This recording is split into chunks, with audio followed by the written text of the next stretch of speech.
दिन में 19 घंटे काम करता हूँ, नींद भी पूरी नहीं हो पाती है। अगली डेट के लिए 70 से ज्यादा मामलों को पढ़ना पड़ता है।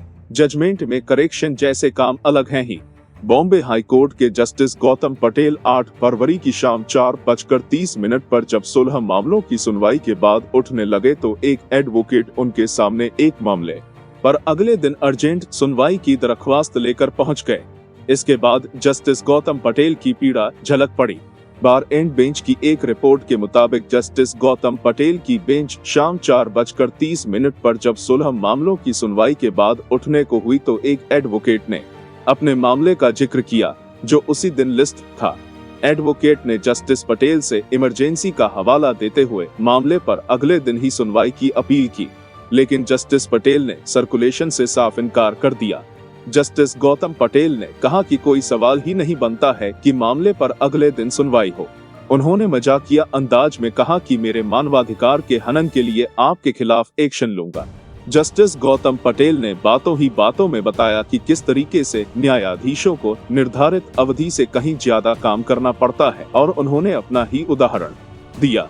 आपको बता दें कि पिछले दिनों ही chief justice of India DY. Chandrachud और सुप्रीम कोर्ट के जस्टिस संजय किशन कौल ने भी इस मसले को हाईलाइट किया था और बताया था कि किस तरीके से न्यायपालिका पर काम का दबाव है। सीजीआई ने बताया था कि किस तरीके से कोर्ट आवर्स के बाद केसेज को पढ़ने और रिसर्च में घंटों का वक्त लगता है।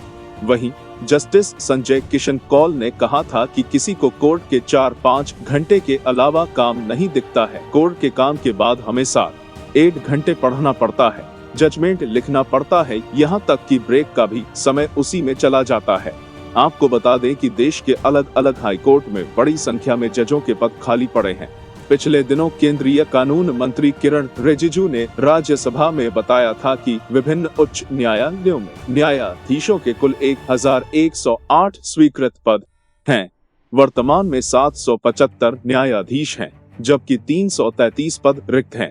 उधर सुप्रीम कोर्ट की बात करें तो 34 जजों के स्वीकृत पद के मुकाबले वर्तमान में 32 जज नियुक्त हैं।